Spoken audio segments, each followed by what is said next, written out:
I'm glad to be here. As John said, I come from Serbia, which is very far away. And thank you for this beautiful introduction. Before I start, I just want to say thank you to all of the teachers who are attending online, because PD and PJs is my favorite thing, and online professional development is amazing. So thank you for watching the presentation online. Before we start with the project, and before I tell you a bit more about the project, I want to tell you how I got here. So when I completed my bachelor's degree, I had a lot of time on my hands, and I started teaching online. So even though my degree was about teaching in preschool, there were a lot of problems. There were a lot of problems in our educational system, and one of them being discrimination for various reasons, such as different hair, different ideas, innovation. So I decided to take my teaching online. After a few years of experience, I think it's about 5 years of teaching online right now, I started my master's degree, and I was recognized by the best teacher in the planet, which is Professor Vera Savic, and I just want to tell her thank you for doing everything you did for me. In fact, I'm currently the only preschool teacher in Serbia who is also an English teacher, because I finished completely a different course that is actually not offered to preschool teachers. And this led me here to presenting about this project. So how did all of this happen? Okay, very good, it's working. After completing my 1,000 lessons on one platform, so 1,000 hours, it's a lot of hours spent online, I was invited by a director of a center in Nigeria to create an interactive course for them, simply because I don't think anyone else wanted to do it. Everybody was so afraid because how to explain? We had 50 students in the beginning, then we had 100 students, then we had 300 students, and then we had 500, and now we have 700 students, which is very, very scary when you think about it. So the course has some core project goals and additional project goals. The core goals were actually to teach students on how to pass the test as best as they can. So the course is about preparing students to pass an IELTS test. Being native speakers, I presume that a lot of you don't know what is it, so I will just, no, I will tell you later. So IELTS is a test which measures your ability to speak English in order to get a university or to get a visa to go to another country. And another additional project goals were to develop their learner autonomy. The students are adults, but they possess a very low level of autonomy. And this was very clear when we started our project. It was really hard to make them engaged online.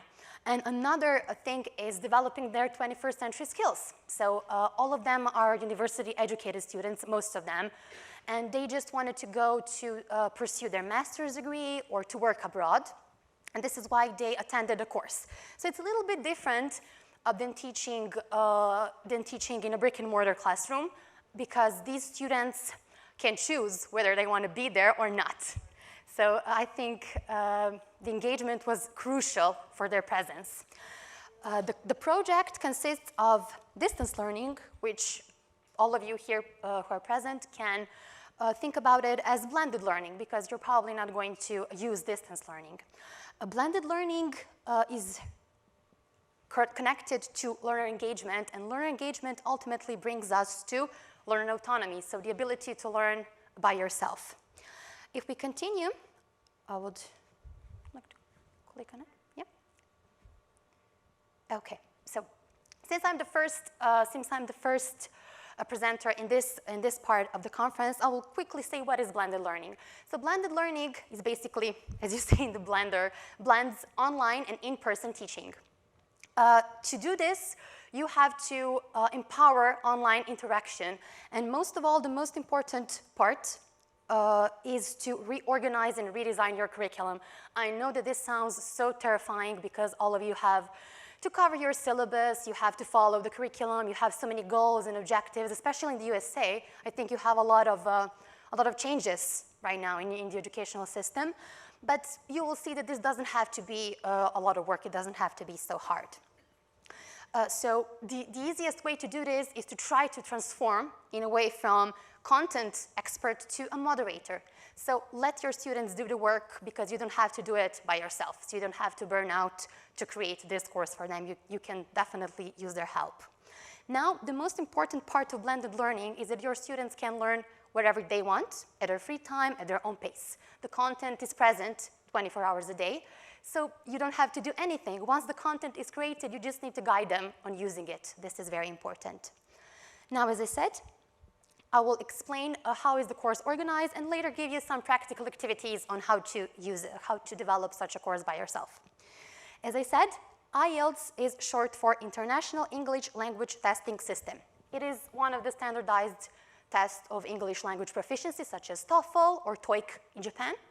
I presume you know about it. And it is testing all 4 language skills, so listening, reading, writing, and speaking. Finally, the most important part that you're probably interested in are the course elements and the digital tools used. There are so many things here, so please don't be afraid, because using all of them comes very naturally. Also, the first part that you need to start using is an online LMS platform. It can be any platform you want. It is completely platform neutral. So whatever you're comfortable with, you can use it. So don't think that you have to use anything that you don't know already. Also, if you're using Edmodo, you can continue to use it for communication because it's very effective, as we had in the presentation, academic discussion platform. Google Forms, Docs, and Sheets are used in a very simple way. You will see later when I show you some screenshots. PreConference Call is something that you don't have to use it because you're going to have live online lessons in the classroom with your students. But if you want to organize lessons online, maybe for students who are not present or for anything you want to do, it is completely free and accepts, I think, 1,000 students. I think it's the only platform that can accept 1,000 participants. Of course, you have to have some kind of screen recorder. You will see why, and PowerPoint, which is a crucial part of every lesson which is done online. The course consists of a diagnostic language test, and Google Forms is used for that simply because the link is public and the organizers at a center can send it to every student. From the diagnostic level test, we go to synchronous lectures, which means that we are learning online in a set schedule on Monday, Wednesday, and Friday, yes. Then all of these lectures are recorded, but before that we have asynchronous self-practice.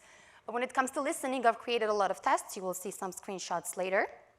Now, lecture recordings are very important. So even though if you're not going to teach online, it would be great if you can maybe even install a camera in your classroom and record your classes. I don't know if this is allowed in your district when it comes to ethical rules. It just depends on your school. And peer teaching is probably the most important part that everyone wants to achieve. Finally, discussion panels. I will talk about this in a second. And I want to start from the beginning really, really quickly. So the English placement test is sent through Google Forms. Why are we not using the platform for the test? Simply because it's not private. We want to keep all the students' names, we want to respect their privacy, and if we make the test private, everything is going to be public, everything is going to be public, and we don't want that. After they do the test, we get automatic results in Google Sheets, and I just have to copy, this is how it looks on Canvas, but you can, again, use any platform. I just have to copy the names and the emails and create their accounts. It's really, really easy. Then I send them newsletters to inform them how to use it, and then another to inform them before the class. Now, these are old screenshots, basically 2 weeks ago, I think. We started using a subscription.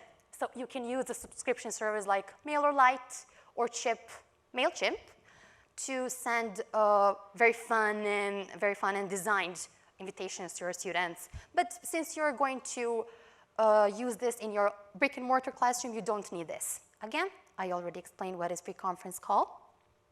We have a picture of tutorials. So there are a lot of tutorials. I think that the best thing that you can do is create a lot of tutorials for your students. Why? I will just go back one slide. Simply because online classroom, or I can't go back. Okay, it doesn't matter. Online classroom is pretty much the same as the brick and mortar classroom. You're going to be asked one question 1,000 times. You're going to repeat, and then after 2 minutes, someone else is going to ask you. So the best part about learning online is that you can record tutorials. So record everything you can and post it. The next part is code of conduct for participants. Fortunately, we didn't have any issues so far, but this is purely because they may happen. We don't know what can happen in the discussion panels. Again, another part that can be easy for you, since you're also going to combine this with your curriculum, create a lot of modules. So separate classes, separate materials into small chunks of knowledge. It will be easier to absorb everything. I've already said about lesson recordings. Discussion panels is something that I think is not developed enough, and I think I've learned a lot about engagement in the discussion. In some presentations, I think that I will definitely apply the knowledge. It's a little hard to develop discussion with 700 students, so a lot of them are afraid of their writing skills, and a lot of them don't want to make the mistakes. So I think it's a problem with adults. They are not very confident when it comes to English. Again, another video tutorial for the test. And we come to a collaborative peer essay correction on Google Docs. Now, this is amazing, and we use it when we practice writing. Why? Because I can share my screen, and I can correct someone's essay. Everybody sees my correction, and everybody can go and check basically the document of the correction. Also, in the final parts of writing, we had students as peer teachers, students who participated a lot in online classes, acted as peer teachers, and they gave advice to other students simply because I'm moderating and teaching by myself. So I decided to include students to avoid burnout. This is exactly what you should do in your classroom. Again, this is an interactive test, and I think there are about 50 of them, which is a lot. But as soon as you make one, you will be able to use it for years. So basically, it's doing the work by itself. It shows the answers automatically, so you don't have to do anything. Now, all of this is created to kind of empower student motivation and engagement. How do we start with that? The first part is, of course, respect. So the code of conduct is there to motivate the adult students to just try to respect each other, because that's very important. We can't see each other, they're from Nigeria, and we cannot use the camera. So it's really important that we respect each other and communicate properly. This all leads to, let's water it, make it grow, leads to accountability. So as my colleagues already said, it's really important for them to realize that they are accountable for their actions. They need to respect other people. The last two segments are reflection, which is not so hard to do with adult students. They are motivated, they know that they need this test to change their life, so they are doing a lot of reflection. And finally, we have my favorite buzzword here is learner autonomy, which I think takes years to build, but we are on the good track. Now, how is this learner autonomy connected to student engagement? Well, effective engagement ultimately leads to their self-development, and it's not only connected to language, it's connected to their collaboration skills. Now, there are so many things you can do to empower your students to develop and to engage them online. One of them is to ask them to be accountable for their work. If they do not complete their homework, you can just continue with your teaching. They will see after 5 lessons that they didn't complete it, and that it's up to them because they're adults. So there is no pressure, and even though we can share digital stickers and everything, it really depends on their inner motivation when it comes to adults. Another part is to make them a part of decision-making. I often ask them, is this time okay for you? Even though it's hard to coordinate with so many people, you can post a poll. You can do basically anything. So just make them part of the decision-making. Another thing that I started doing recently is collaborating with students. So students who want to practice more, they can submit a summary of the lesson. They can also submit essays which will tell us about their experience in the test, which is amazing because they come back. After they get their results, they come back to the lesson and tell us how it was, and they also write. This is, I think, true engagement. The most important part for me personally, when having a lot of students, is to try to address them by their name. I know that this is hard, and I often make mistakes. They're all Nigerian names, but I apologize, I make a joke, I try to remember them. Why? Because when I remember all of them by their names, they become instantly engaged, they feel respected, and I think this is the breaking point. Either we are going to continue to collaborate or they quit the classes, which didn't happen in a lot of situations. I'm very happy about it. The last, probably the part that is really that you're interested in is checklist for teachers. I will share this in the workshop. And I also started creating a course for blended learning. So I think in about 2 weeks, the participants in the workshop can join and maybe even have this course online. So it will help them to develop their blended learning environment. What is the most important thing is that there is no magic. There is no magic pill, there is no magic recipe. Every learning environment is different. So you need to find what fits your classroom. You need to redesign your thinking and just try to make it simple. It doesn't have to mean that you have to write every single page, every single test. You can use your textbooks. This is one of the tips that I can give you in order to avoid burning out, because I burnt out. In the beginning, it was really hard for me, but you can definitely use your textbooks. You can even employ students to help you. Can you use an OCR program? Can you scan this? Can you post it to the platform? Can you be a teacher assistant, do this and do that? So divide responsibilities between your students, and it will be amazing. You will see how they develop. So to start with the checklist, you need to have the objectives of the course. So our objectives are to pass the test, but you can use it in any subject, from geography to biology to maths even. Learner demographics. So this is very important. If you teach teenagers, if you teach elementary school students, your platform will definitely have to change. So maybe you will use Class Dojo or anything else that you can use to communicate with younger students. Now, access to resources and technology is also important. A lot of students from poorer countries do not have a good Wi-Fi connection. They often join in from mobile phones, so you have to be prepared that some of your students are not going to have the technology available, so maybe you will have to help there as well. Then, to conclude, the only thing that you need to do is to try to combine learning outcomes to your curriculum. So what you can do is to combine it.